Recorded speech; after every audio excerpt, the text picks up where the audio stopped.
Hello and welcome to the channel. I've seen some guys online discussing how to learn new tracks, what setups they should use, and whether or not they should use the racing line. I'm here to tell you, you do not need the racing line or special setups. I wanted to make a tutorial video on how I learn new tracks. Today I'm here at VIR, Virginia International Raceway, that I bought just before the making of this video. I've never been on this track, ever. Starting off, I recommend when you first buy a new track to start in a solo test session, so you do not interfere with other drivers in a live practice session that are trying to practice and do hot laps.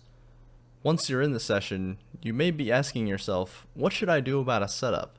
The answer to that is don't worry about it yet. When learning a brand new track, your priority should be just that, learning the track and how to keep the car on it and put down some solid laps. That being said, just use the baseline setup or the fixed setup that is provided by iRacing. These setups are stable and will get you around the track very safely. Your main goals in the first practice session should be to limit mistakes and not overdrive the car too much. It's a bad use of your practice time to drive the track, making tons of mistakes and continuously resetting in the pits because you're wrecking so much. Lastly, turn on your lap timer with the tab key, or whatever you have it mapped to, so you can see how well you're doing from lap to lap. You can also wait to do this until later when you are safely and consistently getting around the track and are ready to push. On your first out lap, you should start navigating the track very slowly. The worst thing you can do is start overdriving the corners and wrecking the car.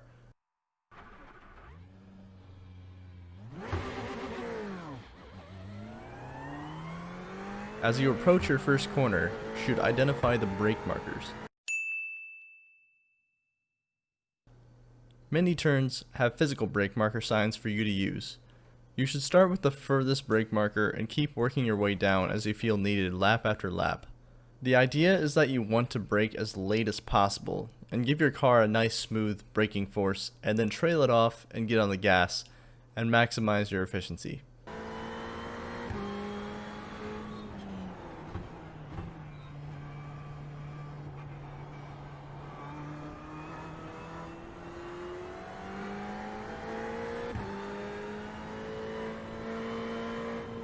Sometimes turns will not make it this easy for you. If there are no physical brake markers present, you should start looking for other objects around the track to use as a reference.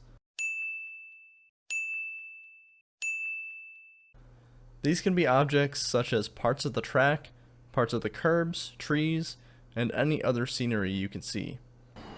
While you are learning the track, it is best to play on the safe side and give your corner entry plenty of space for mistakes, so don't go into the turn full send until you are familiar with the track. You want to try to find the apex of every turn. You aren't going to be hitting it perfectly for your first few laps, but just try to make a mental note of them. Try to just keep it smooth on corner exit, and again, try not to overdrive it on the outlap. We are not going for hot laps at this point, just learning the course. For a final note of the outlap, try to make note of the curbing for future reference when you want to start experimenting with them.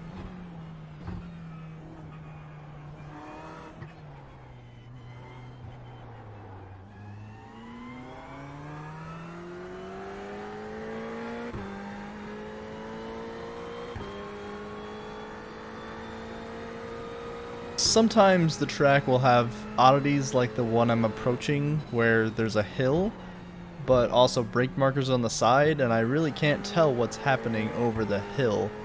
So it really threw me for a loop and I got really confused here.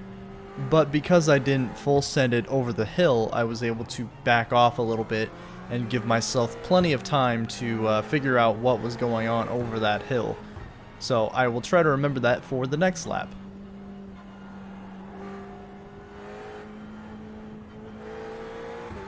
So you've completed your first outlap without wrecking the car. Congratulations! Now you're coming up on your first flying lap. How are you going to approach this one differently? The answer is not a whole lot differently. This is where you want to try to start picking up the pace where you're comfortable, but not overdriving the car. For example, like in turn 1 here, If I know from the last lap for a fact that I can brake deeper than, say, the 6 marker, I want to try to move it maybe between the 6 and the 5, or maybe even to the 5 marker.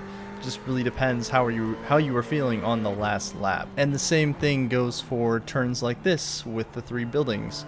If I know that the first building was a little too early, I can try to move it back to the second one, or maybe between it. It just really depends on how the turn goes and how you're feeling. The main point though here is always making minor adjustments lap after lap.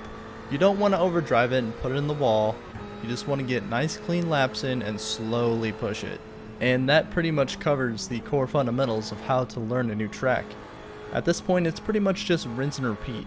I'm telling you guys, all you need to do is just put in the time, put clean lap after clean lap in, and slowly try to push it to your best time. As the old saying goes, practice makes perfect. Once you're comfortable with the track and you can put in clean lap after clean lap, then you can start experimenting with the curbing.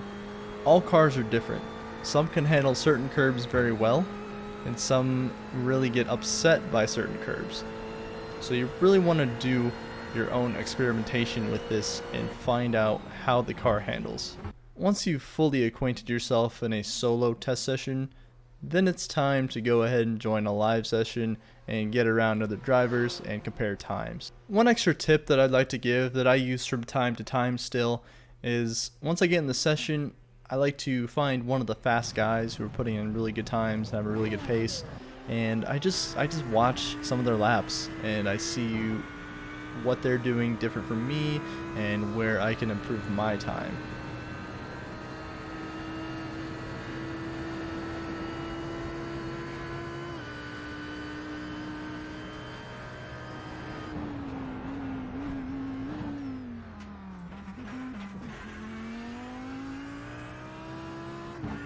One final tip I have is to use an external resource to find where you can improve your time.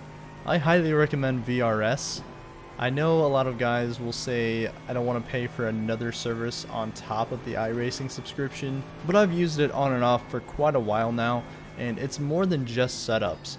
There are full track tutorials from pro drivers that show you exactly what they do and where you can extract more time from. You can even directly compare your telemetry to theirs, even seeing a side-by-side comparison of throttle and brake inputs, which is extremely useful. But that's about all I have, guys. I had a lot of fun making this video, and I'd be down to make more, maybe even some specific track tutorials. I'm by no means a pro, but I'm quite competent, and it can get you on the right track if you don't feel like paying for a subscription such as VRS. Please like the video if it helped you out, consider subscribing for more, and comment below if you would like to see more videos like this one. Bye bye.